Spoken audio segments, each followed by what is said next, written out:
Good evening from London, wrestling fans. I'm your host, Ben Allison, and you are listening to Wrestling Republic's daily broadcast, your one-stop shop for professional wrestling, insight, news, and reviews on a daily basis. And today, it's Monday, and you know what that means. It means it's mailbag, and we have some mail. We're going to be answering all the questions which you guys have submitted to us via Instagram. It's going to be a fun show, and like I always say, for a fun show, you need a fun panel. And let's kick things off with the co-host, Clark Taylor. How are things, Clark? Got a letter. I'm ready to open the envelope. It's time. It's Mailbag Monday. I'm hyped to be here. As always, in the words of the great Blues Clues, we got a letter from our friends, and I wonder who it's from. Can't wait. Absolutely. We have Bobby Petito in the chat. I hope you're having a great Monday as well, Bobby. And I mean, Clark, you have some props now. Our budget's going up. We have paper. We've unlocked paper. We've unlocked envelopes. But also joining us today, you've got to throw up those twos on a Monday because the Tuesday Night Delight is a day early. How are you, Shad? Yes, sir. Yes, sir. Yes, sir. You guys got to thank the great daylight savings. It allowed me to be here. It allowed the clocks to shift for us on the Eastern Standard Time. So y'all gonna see a lot of me this week. But I'm good, man. I'm a little tired. I've been fasting today. Salute to all my brothers and sisters who are embarking in the month of Ramadan. But I'm ready to talk graps, man. Let's get into it. I love Mailbag Monday. It's always a blast. Absolutely, it truly is. And Bobby Petito is throwing those twos up in the comments as well. But last but certainly not least, we have Josh Markowitz. How are you, Josh?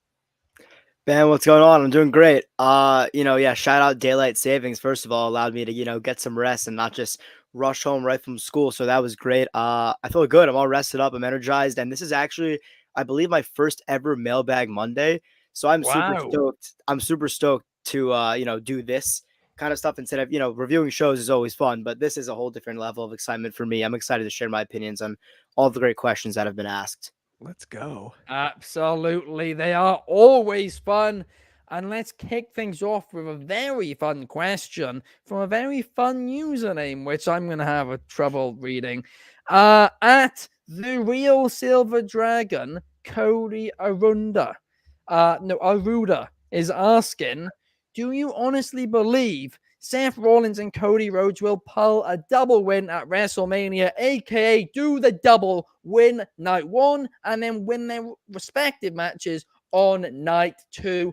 Can they do it? Very few people have won two matches at the same WrestleMania event before, but could Cody Rhodes and Seth Rollins both be putting themselves with that list of names? In my opinion, no. Why? Because I don't think Cody is finishing his story. I've said it before. I think we're only in chapter 6 out of 9 of Roman Reigns' championship reign. I think we're going to have to put up with another year of this or whatever, right? This part-time rubbish, whatever you want to call it, because I think Cody Rhodes is losing once again. I don't want it to happen, but I think it will. Then as for Seth Rollins, I hope Drew McIntyre will get the win, but I don't think he will. But I do think Priest will cash in. So actually, I think they're both going to lose, but they will both win on night one. Clark, what's your thoughts? Well, it's a great question, the double win. And the answer is absolutely no. No way. No. Stop it. No. This will be 1-1 either direction, whether Cody goes over or Roman goes over. I've given my thoughts numerous times that I'm on the same page as Ben. I think we've got quite a bit more time with Roman Reigns carrying that belt. I think he's going over on night 2. So I think they might get the win night 1, but no way they win twice. That's ridiculous. This is going to be the biggest push for 50-50 booking we've seen in about 5 years.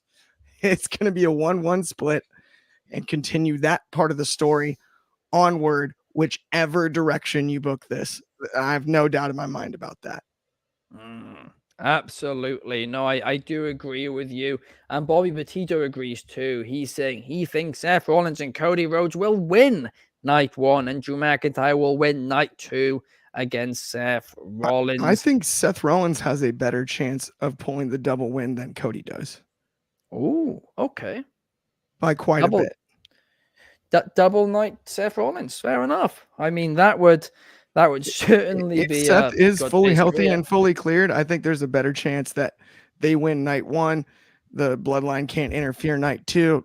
Seth retains his world title night 2.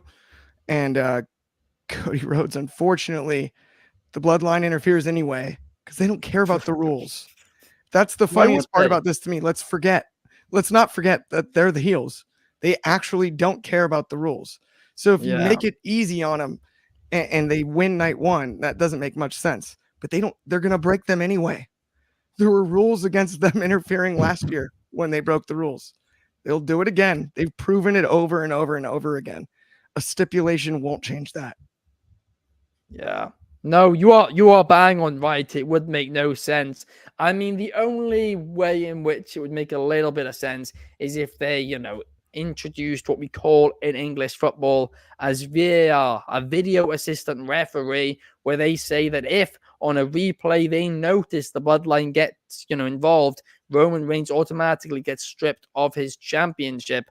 But then if they do that, well, the argument becomes, well, why don't they do that for every wrestling match? Even when they do that, guess what? They still have to notice them. Well, yeah, but if they have a video assistant referee, that's the point. They can go back. Why doesn't Solo Sikoa go over and put a piece of tape over the camera as he knocks out the video? Nobody watches it at home. Why? That's don't put that out there in the universe, man. Yeah. I'm just telling you. That's Ocean's 11 style. That's the ending to WrestleMania 40. The people watching at home seeing nothing because Solo Sikoa covers the VAR over. And you just hear 1, 2, 3, and he loses. And just the boos from Philadelphia. Yep. That's how they go home. I almost want them to do it now. No, I know. It'd be the craziest thing. Then it cuts back and then they have to show it on replay, but the VAR ref technically didn't see it. Right. NXT Anonymous has to give us the footage. Yeah. Big conspiracy. Oh, it would be so stupid, but so funny. By the way, to be clear, I am joking about that part of it. I don't actually think that's what's. My goodness, Clark, you are on one today, buddy. Sorry, I'm having too much fun. I love Mailbag. VAR. Solo Sikoa just sticking tape over the cow. Oh, that needs to happen now. Shad, what do you think needs to happen? Could we see them both do the double? Oh man, this is a tough one because it can either go in a lot of directions. The probability with 3 matches makes it interesting, and you also have to think of the other underlying factors. I look at night 2 first and foremost, and I look at the world heavyweight title or whatever the WWE title, whatever that title is called that Seth has. That one, the one with the logo on it, world heavyweight title. Yeah. I think Drew McIntyre is a compelling person to get that title off of him. He's a guy that has the fans eating at the palm of his hand as a heel, and he is a fresh character, and he's someone that can really change the guard of that title and make it interesting, especially with all the great baby faces that they have on their roster. So part of me feels like he is going to be the champion, but there's also that underlying fact that we have a man with a briefcase in Damian Priest. So the chances of Seth retaining seems low, and I'm gonna probably bet that he does not retain that title. So that takes that off. you go to night one. I'll get to the main event part last, but night one, I'm thinking that we will get the baby faces getting the victory. I think you're gonna see some friction between Roman and Rock, and that's gonna cause you know, the big what if for it. It's hard for me to see Seth or Cody lose possibly 2 times in a row. Or if Cody is to retain, him losing at all on night one, unless you want to build a story up. I think the compelling way would be having The Rock take the pin, right? That'd be Oh, a little bit of an interesting dialogue to it. And I think it may happen. I think it may be a point where there is some sort of like, miscommunication, and The Rock ends up taking the pin from Cody. Hits a crossroads. You get a 1, 2, 3, and The Rock is kind of like, "What is going on?" And the Roman's blaming him. They kind of see a little bit of a friction at there, which goes to the last night. You kind of tell yourself, would The Rock want to get revenge on Cody, or The Rock want to get revenge on his cousin? And I think that's the best story that you can tell upon it, because it's like, Cody Crybaby, I'm tired of this guy. He got the pin over me, but I think he's gonna be more mad at his cousin, and I think Cody's gonna win. So I got the baby faces, Cody and Drew, Damian Priest winning. So I got it 2 out of 3. oh, okay, fair enough. Yeah, that does make a lot of sense. So Cody will do the double, but Rollins won't. I mean, I think Clark would be going on a rant about tie clips and everything for about 2 months if Cody wins back to back at WrestleMania. But what about you, Josh? What are your thoughts heading into the double main event? Yeah, it is really a great question because it's so tough to predict. Both or all three matches that we're really talking about. And I think all your scenarios actually worked out well. I guess when I originally thought of this, when I first saw the question, I mean, my answer was absolutely not. I don't think they both get the double win. And you know what, it can go either way. It's so hard, but I think that Yeah. Seth and Drew are going to lose the tag team title belt on night one, because the way I see it is that if Cody wins, then I want it to be like, the bloodline is on top night one, fireworks. They're Roman's on the top of the stage, like he's the greatest, he's dominant. And then night two, we see, Cody all banged up. He comes in, the bloodline interferes, which, by the way, win or loss, I have to agree with Clark. I think their heels, they're gonna interfere either way. So just putting that out there. But I think I want to see Cody come in banged up, but he's finishing a 2-year long story. And again, just like to your point, Ben, this story could be way longer, and I don't know. I honestly, it's so hard to predict because we don't know. But I feel like Yeah. the way that they're building it is really, really good with The Rock being involved, and I feel like Cody should win it on night two. So in that scenario, I would like to see Cody and Seth lose night one. You see the dominance of Bloodline night one ending, and then night two is kind of the opposite. You see not the destruction of Bloodline, but you see Roman down, taking the count, 3 count, Cody wins. I feel like that'd be a good storybook ending to one hell of a story. But regarding Seth's respective match, I think Drew is going to beat Seth for the title. It's another up in the air kind of match, and Priest, of course, could cash in.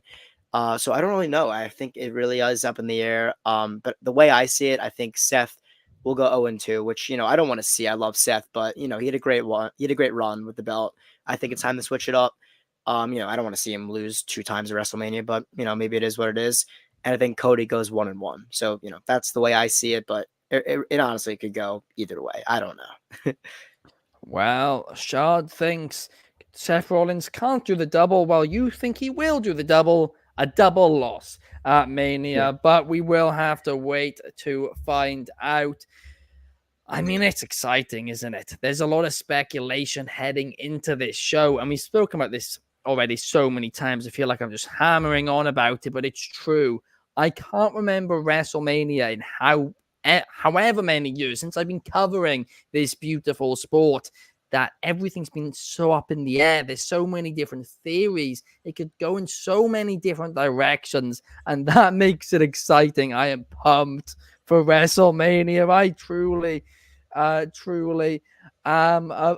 it's going to be a fun one. But now let's head over to the next question. which is submitted by Coach23, who is asking us, what's the most underrated Rock match or feud? I think this is a great question, and also a question in which, I'm probably not the best one to answer, because very, very simply, I wasn't watching on a weekly basis back then. So I've seen all the highly rated feuds of his, but the underrated ones, well, I haven't. But I know somebody who was watching week in and week out, and that was Clark Taylor. So what are your thoughts, Clark? So I really had to think about this one because it's such a good question. I really appreciate how good of a question it is. I was stoked when I saw it, and I had to think back. There's so many that are rated about almost the same because of their equal greatness. To quantify where the line goes between underrated and like it's already there was tough.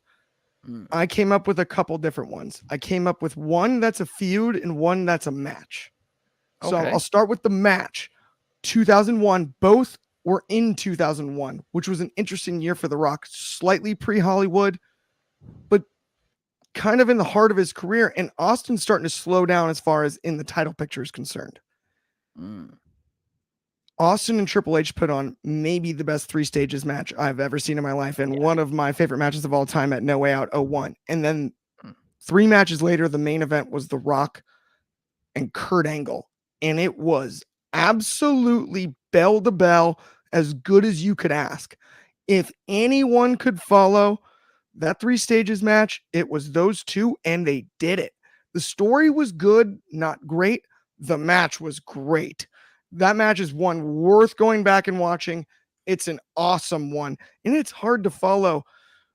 Singles, street fight, cage, all the weapon use, the blood, all of the things you saw in the Austin and Triple H match and still put on the show they did. That shows you how great both The Rock and Angle were that night, because the crowd got hot again. The Dudleys had to follow immediately the 3 stages match. And then after that, there was one more. And then it was like a segment between that and then the eventual main event, but it worked out great and I loved it. Now, feud wise, this is one a lot of people forget about. Headed into 01 No Mercy, the 4-man bracket to decide the first undisputed champ.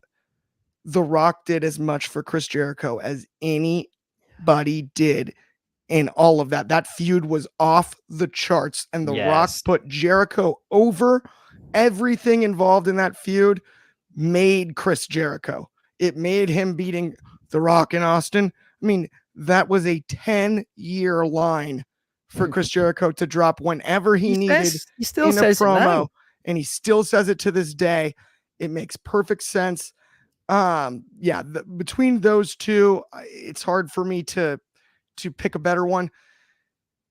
The Triple H rivalry, I think, is properly rated at this point. Otherwise, I would have added that one. That one's outstanding. Matches wise, I had a hard time not saying. People do forget about the Intercontinental title ladder match between him and Triple H, and that is an outstanding ladder match. One of the few ladder matches you see between two guys you would call kind of like sluggers, bigger athletes, and not a high flyer, not a spot guy in sight. And that it was an unbelievably well-booked psychological match. And so those ones are the ones that I would name for sure. But it's such a good question. I mean, you could talk Rock matches forever. Arguably, I think the 19 match is as good as the 17 match. So if we're going to draw the line, I might even say that the WrestleMania 19 match is underrated. Now, it's a little different. That's a reach, because it's pretty well rated, but it was good. Another one that I sincerely thought about is, as Hollywood Rock wrestling Brock Lesnar, a babyface Brock Lesnar. But I mean, given right this minute, I wasn't trying to exactly put that one over. Now maybe that I've not the said best timing. Now that I've said it, but I just but no, I mean, a lot of people. I mean, like you were saying about Triple H and The Rock, the ladder match. A lot of times in professional wrestling, when a match doesn't look good on paper, it's not very good. Right? When you're kind of thinking, these two guys ladder match, I don't know if this will deliver. Very rarely do wrestling matches over deliver. A lot of the time they under deliver but very rarely do they over deliver, and that's mainly because us as a fan base are quite harsh. But that was one of the really rare ones where it over delivered. And yeah, you are right. That is a great shout as well. Anyway, on that note, let's now move on, right? Because we all know after The Rock's incredible career in the WWE, he took it to the next level and went to Hollywood. Well, you guys could take it to the next level as well. And that brings us into today's sponsor, because we're all sick of having links everywhere, right? If you want to find us on Twitter, you've got to search us up. If you want to find us on Instagram, you got to search us up. And it carries on all these platforms. It's all so confusing. And you don't have the time for that. And neither do we. Well, we have teamed up with our great friends over at Next Level to put all our links in one place. And that place is nxconnect.me/Wrestling Republic to see all our content across all platforms linked all in one place. And I didn't even notice the typo on that until yesterday as well. That is rather embarrassing. But yeah, one place, and I will be getting that fixed. But absolutely, guys, Next Level's great. All our content in one place, plus additional, content as well, exclusive content. And in case that wasn't enough, do you fancy some free WrestleMania tickets? Well, you have the chance to get them. Click that link, scroll down to the bottom, and there'll be details on a giveaway you guys can enter. It's also in our description box on YouTube, bio on Instagram, bio on, I think, all other social media platforms. So it's easy to do, guys. That's once again nxconnect.me/Wrestling Republic to see all our content all in one place. But now let's move on and let's see what the next piece of mail is, because the next piece of mail is from @Rohan Gangu _93, who is asking, who can potentially be a breakout star of the year? So in 2024, what wrestler is going to break out? For me, the one who's going to break out is Braun Breaker, because, I've said it before and I'll say it again. Breaker is going to break out this year. No brainer. This guy's now on Friday Night SmackDown, and he has all the potential in the world. His athletic ability is insane. And I honestly think this time next year, he's going to be in a very high-profile match at the show of shows, WrestleMania. But when it comes to talking about the next generation of talent, there's nobody better to ask than Mr. Tuesday Night himself, Shad. What do you think? Who will be the next breakout star? Oh my goodness, you guys are not gonna like me because I'm going to give you the answer that you all expected me to say. The breakout superstar of 2024, without a doubt, no jokes aside on this, is Tiffany Stratton. I think Tiffy Time's trajectory has been one that I've been fascinated to see and super proud to see. And I think she's taking it to the next level, no pun intended. When she goes on to the main roster. Think about what she's doing now. We saw the beginning of it, the seeds grow into this tree or this flower that's blossoming. And from what we saw at the Elimination Chamber, she's been getting constant victories on Friday Night SmackDown. I think the trajectory is going to be Money in the Bank. Tiffany Stratton should be the favorite to win the Money in the Bank briefcase for two reasons. One, she's a ready-made star to potentially be the women's champion on SmackDown. I think she should win the briefcase, maybe cash in on Bayley once she becomes champion. Two, she's a good character. She's gonna make that briefcase entertaining, and that's the fun that we like with the briefcase. She's probably gonna have a pink briefcase, have bedazzled, Barbie-esque. I think it's gonna be wonderful. I think she is going to be in the, shadows of potential big time main event women talent. I'm gonna give you one other person also though. Okay. And it's on the AEW side. And it's also another woman superstar, Willow Nightingale. Oh, She is going to be a bone. I know you were gonna die. I knew you thought I was gonna say Mariah May, right? I thought you were going to say it. I knew what he was going to say, and I love it. It is Willow, man. We are going to see the growth of Willow as a star. And I think this feud with Chris Statlander is going to be the first step.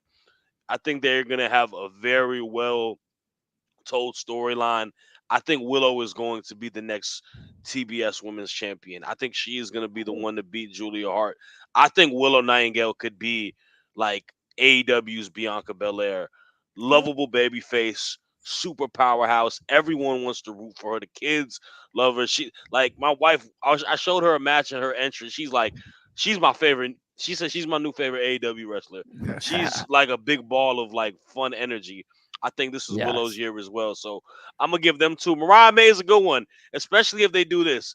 Mariah May, Mercedes Moné, if she does come to AEW on presumably Wednesday, I think that would be a brilliant feud with brilliant matches, and I think that could be a good one. So there's a lot of choices, man. Absolutely. No, there are. I mean, it really is a year where there's so many, up and coming talents. And Willow, I mean, that's a great shout. And you spoke about it. Like, she's somebody who is just infectious, like, in terms of she just infects joy into everybody. Oh And not man, many people have that ability. It's so rare. dude, as soon as you see her walk out with that fun music with the tune and you see the colorful Titantron and her just dancing and clapping and Willow is a great in-ring competitor. That's Oh, yeah. the other aspect of it. Besides how great of a character she is, that woman is a great in-ring competitor and she can have great matches with so many different type of women. Watch Wednesday, y'all gonna see it because the GOAT, she's gonna wrestle the GOAT Rio. That's gonna be a banger match. We saw Rio do good with Stat. Go. Rio. Hey man, the Rio is the GOAT. You all know that. We have a couple of comments I want to get to. Soul saying I'm going to go with Mariah May. Yes, Arsenal fans, unite. We're going to win the league. Trick Williams or Trick is a Nick good Wayne. one. All Nick Wayne's a solid good one too, choices. actually. Yeah, they are. If we get some growth out of this storyline with Nick Wayne with the Christian Cage and Which that we other will. He's got guy. a good father figure now. Easy. Bobby Petito is saying for the women's Kiana James and Izzy Dame, and for the men's Obafemi. Great shout. And Nathan Frazier.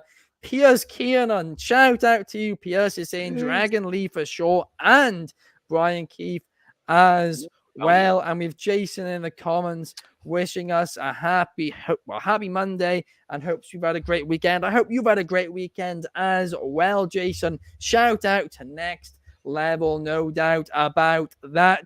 But Josh, I want to bring you in now quickly because we've got even more mail. The mail doesn't stop. It was full. Nope. The postman had to knock on the door, but we've got it. And this one, it's actually from somebody else called Josh. All right. Again, I'm really bad with these names. Udo Joshua 23, who is asking a very solid question. Do you think WWE should split the tag titles back to their normal brands? This is a good one. We obviously know the titles have been together since the Usos, put them together a few years ago. But Josh, do you think it's time to split them up again? Well, first off, Josh, thanks for the question. I'm Josh. I'm going to answer the question. Given the current situation that WWE has, yes, I believe they should split the titles up. And, here's why. So, there's probably around at least 7 or 8 tag teams on both shows, if not more. So both shows now have, enough teams for new and fresh storylines. When the belts were unified and the Usos won, I think that the tag team division was a little more thin. I think they didn't have as many solid teams that were either worthy of winning or had enough behind their characters and storylines and gimmicks to take, that belt to the next level. No pun intended again. But got him. Now, and the Usos ran that division, and there was really nothing more to it. They had maybe Orton and Riddle were a good team, Nakamura and Boogs, but there wasn't a lot to that tag team division in 2022. Now I see it as a whole different story. Teams like Imperium, New Catch Republic, Pretty Deadly are yet to win anything on the main roster. DIY, Street Profits, Author Pain, all great options for new storylines and for new competition, for a new belt potentially. So, I feel like on Monday, for 3 or 4 months straight, I know we talked a lot about this when it happened. Monday Night Raw, we saw the same main event like 3 weeks in a row. I mean, sorry, 3 months in a row. And it was for the tag team belt, and it was pretty much the same result every time. So I feel like on Raw, the tag team championships were really heavy, and on SmackDown, it was kind of just tag team matches that were wrestling for nothing, really. So that was kind of an issue with what I saw and why I think they need to split these up and bring one back to SmackDown, one back to Raw, because I feel like it was just the same stuff. So I think by splitting them up, every tag match would have meaning. It would elevate that division, and there would be more number one contenders matches. There would just be more meaning in the tag team division ultimately, and I think that's something that WWE should strive for because they have a great roster of tag teams. They just need to, I think they should start a tournament, create a new design for the belt. I think it's best for business. I think it's best for the fans. It's best for the teams. More opportunities. Yeah, I'm gonna be honest. I just want to see them split those titles back up, see a Raw title, SmackDown title, and hopefully that will definitely do better for them. Yeah, Bobby Petito agrees with you as well. I mean, you are right. The tag team division was so thin when the Usos, merged the belts together. But now there's depth and there's a demand for it too. It's a supply and demand. It's simple. There was next level analysis. Dang it, I did it again. The amount of next level puns we're getting in you today is absolutely gold done. But I mean, no, you are right. I mean, there's the demand for it. Let's introduce them. And like you said too, a new design, please. I'm sick of these penny titles. Yeah. I actually didn't hate them as much as some people did, but now I do. Now I do. Indeed. Jason is saying it would be great. It'd be a great start after Mania to have these tag teams, in both brands getting their own belts back. No doubt about it. But now let's jump into the final mail topic of the day. And this one is from Melissa.Robinson05, who is asking, it can be unrealistic, but what WWE and AEW stars would you trade? And this is fun because we've done it before, but when we've done it before, it's like a realistic type one. It's like, well, it makes sense for this person to leave and this person to join. They do better there. But let's say in a fantasy world, everything, all constraints are lifted. Who should go where? Josh, I'm going to start with you on this one. Yeah, I personally think this is like the best question in all of pro wrestling. It's just such a fun question to answer because every time I'm asked it, even if it's within 10 minutes of each other, I'm always giving a different answer because there's just so many options. It's so great.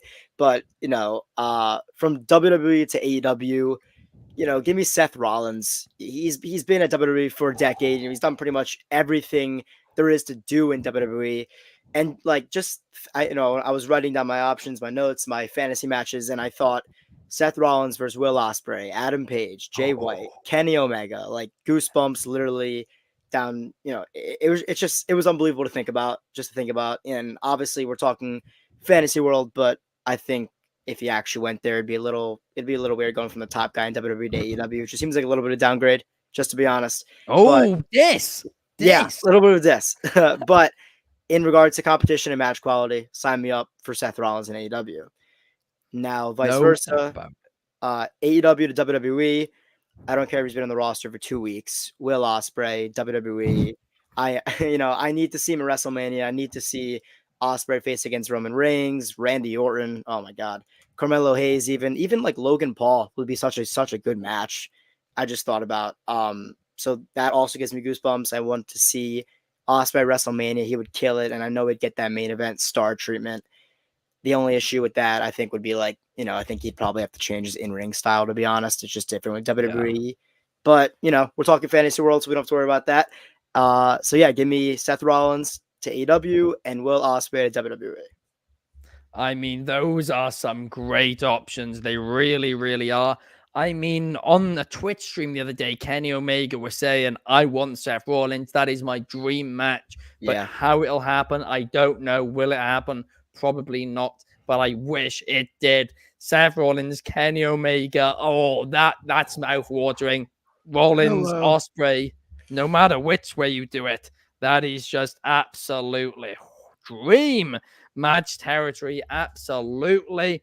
For me personally, I would love to see MJF jump over to WWE in this fantasy world. No, not even Don't do because that of that. to me. No, but it's that's what you're gonna say. You're taking all the But good players. well, see, we've always done that to each other on this show, haven't we? Always just stealing all of the It's stuff okay. from each Actually, other. I'm about to take a one good tight one when it first. gets to me. So never mind. You can have. Okay, Max. okay. I'll take MJF. I'll take Maxwell. But no, MJF, I think he's just tailor-made for WWE, if I'm being honest. I really, really do. I think he has everything that it takes to be a top guy there. So I'd love to see him there indeed. In terms of an AEW, in terms of a WWE guy going over to AEW, well, there is just so many indeed. I mean, one, and I guess this isn't that unrealistic, but Ricochet in AEW. I mean, Ricochet, Will Ospreay again. We could really annoy Carty Carnett. It'd be a lot of fun, wouldn't it? A lot of content. But Shad, what about you? Who do you want to see? Oh man, I don't know if this is. I gotta check my general manager Howie Roseman to see if the point system is fair on this trade. But these are just two people I would like to see on either or. I'll start with AEW. I'm gonna stick with NXT. Throw up them twos. I would love to see Ilya Dragunov in AEW. I feel the level of match quality he can have over there, the different styles he can go with, get him with, Daniel Garcia is a little startup, lead into Brian Danielson as well. Like you have a lot of different type of crazy matches, a lot of big horses that he can work with, like a Wardlow as well. I think he would like fit picture perfect as like a TNT champion, right? He carries the aura of being a champion and being a fighting champion. I think he would be an absolute stud on AEW. On the flip side, Clark might not like this one. I would like to see DMD in WWE. I actually don't mind that at all. I think Britt in WWE is also a shoe. Like she fits like a Cinderella with that, extra pump, like a glove, Michael Jackson glove. She would fit perfect. She has the talking ability to go with anybody on the mic. Exchanges in a feud with a Becky Lynch, you know, having a feud with Tiffany Stratton, Rhea Ripley. Like Britt is so different than when she started, and she commands a star presence. It would kind of be like when Jade coming into WWE. She just how WWE presents their women, it would possibly take her to a different dimension. So I don't know if that trade is 100% fair. Britt might hold a little bit more value off of a namesake reason, but I would like to see. I think it'd be beneficial for both of them if we could have that in a fantasy world. Oh, absolutely. That would be a lot of fun indeed. But Soul, I think, has the most controversial one in the comments yet. He is predicting that Finn Balor goes to a company he is already part of in WWE. I'm only joking, Soul. But he also says Ricky Starks to NXT and Rhea Ripley to AEW. I mean, I could see Ricky Starks. There's a lot of little ones I'd like to see. Like I'd like to see Private Party in NXT. Oh, Yeah. Oh, that would be fun. That would be fun indeed. Let's not forget though that this is complete fantasy world. So I'm going to give mine really quickly because I've got I've got a man and a woman division on each side. From AEW to WWE, Wardlow. Let's start with Wardlow.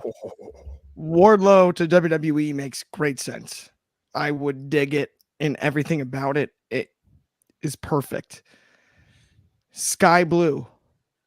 No matter which brand, I think Sky Blue is ready for WWE, and Sky Blue can be pushed by WWE in that division better than she is where she's at currently. And I think Sky Blue would be outstanding on the WWE side. Now, my other two are controversial because I've answered a question similar to this one on Mailbag Monday in the past. So on the women's side, I'm going to send Charlotte Flair. And I now realize I get it. It's unrealistic because of Andrade and whatnot. Yeah. But Charlotte Flair in AEW to be the locker room leader, to be the equivalent of the Undertaker in the Attitude Era in that locker room, and fight for in a different creative scenario than in WWE, given her personality and whatnot, I think Charlotte would be amazing. And if it's true at Big Business that we see Mercedes, that matchup is nothing short of tantalizing. Now, the other one is not an active wrestler. And so nobody get mad at me, but I've said this before. I would like to send Shawn Michaels to AEW and hand him the creative book. And that is not because I don't love NXT. I do. I am on off the air every single week with Shad and Drizzy. Every single week. And I love doing that show. But we've talked about inflated roster over on AEW at times. We've talked about how great Shawn does booking with new talent, sometimes veterans, sometimes people trying to rebuild themselves, dealing with all of those things. If you hand Shawn Michaels the 04 Boston Red Sox, they don't take 7 games to beat the Yankees. Oh. That's wild. It's Shawn Michaels. If you give him that creative book with that roster, special things will happen. It's one of the greatest wrestling minds we've ever seen. I'm a diehard HBK guy in a fantasy world, entirely fantasy. Don't think I don't realize that this isn't a possibility or a rumor or anything like that. We'll clip that bit out so people think you're in insane. A fantasy world, Shawn can ride that horse to the finish line. There's nobody that I think could book that roster better than Shawn Michaels, because with the ultimate roster turnover over the last 2 years with NXT, he's shown nothing but consistency. He's improved the young green superstars.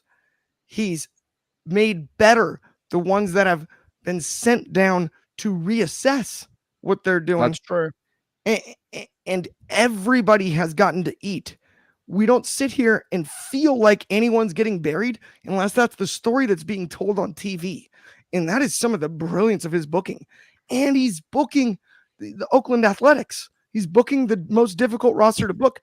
I love NXT as much as anyone. Like, I'm not saying that it's not great. It is. But he's booking the most difficult roster to book because of the turnover, because of the nature of, at any moment, if someone's over enough, they're going to get called up and used on the main roster. I'm actually going to argue that point, though. I'm going to argue that point. No worries. I actually don't think it's. I actually think it's the easiest roster to book, and I'll say why. You look at Triple H's booking, right? And you notice it's significantly not gone down because it's still great, but it's decreasing quality since he's gone from NXT to the main roster, and it's obvious to me as to why. When you're in NXT, you've literally just got to focus on making somebody a star, putting them in that title picture. Is there a chance at any time they could get called up? Yes. Is that difficult? Absolutely. But what's not difficult is once somebody loses a championship, well, they just go up to the main roster. So you don't have to worry about, having too many top stars. From a booking standpoint, I kind of get that, but I will also say this: the more expensive car may be more expensive to service, but the parts are more reliable. I got a point to it. That's such a cliche, but that is a good. But to Clark's point, I will say, and I don't disagree with your notion on that, but if you're talking about like weekly show structure and we're only basing off of what we enjoy as viewers on a weekly show, he is more at a disadvantage because he has more young people who are not TV made. A lot of these guys aren't TV ready, and he's building them in storylines and getting them TV ready. And that's great, like coaching. I mean, that's like what teams look for. They're looking for someone who can build this young up and coming like raw talent and molding them into future superstars. And it would be interesting. I mean, we always say this before we go off. The women's division in in NXT is booked the best, and they have the cast of women that have just started doing it. So imagine putting him that on anything. I mean, I throw him on Raw or SmackDown at this point, right? You have Yeah. eh, I mean, that there we are. Here's the trade clock to summarize your point, right? We're gonna send Shawn Michaels not to AEW, but instead to a lab. We're then gonna clone him. Yes, and then we Have get him on two both. different versions of him. We Put get him on one on both. AEW, one on Yes. Monday Night Raw, SmackDown, whatever, and keep the other one in NXT. And bang, everything's sorted. Just We're keep fine. handing him Wrestling's creative thriving. books and let him go to Yeah. work. We'll be fine. Women will finally get an equal chance. I won't have to go on rants and receive abuse over wanting equality. I'll take, I know. But yeah, we got David Mard saying Wardlow versus Brock would have been a great match. Crazy. I mean, it would have been a great match. You are right there. Britt Baker versus Bianca Belair. Bobby Petito says, "Oh, that one sign would me up indeed." for it, Bobby. Sign me up for it. Yeah. Jason saying Cody Rhodes. We could have, Cody versus Okada. I think we actually had that in New Japan a we few said years ago. if I'm Shinsuke not versus mistaken. Okada. Ooh. Oh! I think the Cody is the typo part. We had that too. I think you Shit. said Rhodes But I'd helped love to see Shinsuke it. versus Okada. You know who else I'd I was love to gonna hear say that. initially though? I would have Who? Rey Mysterio on AEW. We Oh, almost saw that too. With I haven't all seen the him since lucha. the original All In, and then Dustin Mhm. Rhodes helps Cody. That's what Jason Right. just added, by the way, Ben. Oh, Yeah. I get. Oh, You get it now, so right? Dustin and Cody versus Shinsuke Yeah. and Okada. Dustin. Oh, so it wasn't a typo. Oh. It's Dustin Rhodes. Right. Sorry, Yeah. the Rhodes thing That threw would me. be- Yes, that'd be- one night that'd be only. I good. love that. Oh, Rhodes versus the two former faction mates in Shinsuke Nakamura and Kazuchika Okada. Chaos versus the Rhodes. You can take my money, no doubt about it on that one. But on that note, that brings this show to a close. Thank you guys so much for watching. If you're over on Spotify, please leave us a cheeky 5 stars. YouTube, Instagram, all those platforms, please support us. We're here every day, and we'll be back tomorrow with a Tuesday Night Delight. Shad will be hosting, and that will certainly be a fun one for the Raw review. Thank you to Josh, thank you to Shad, and thank you to Clark for joining me here today, and thank you to all of you in the comments. We will see you tomorrow. Peace.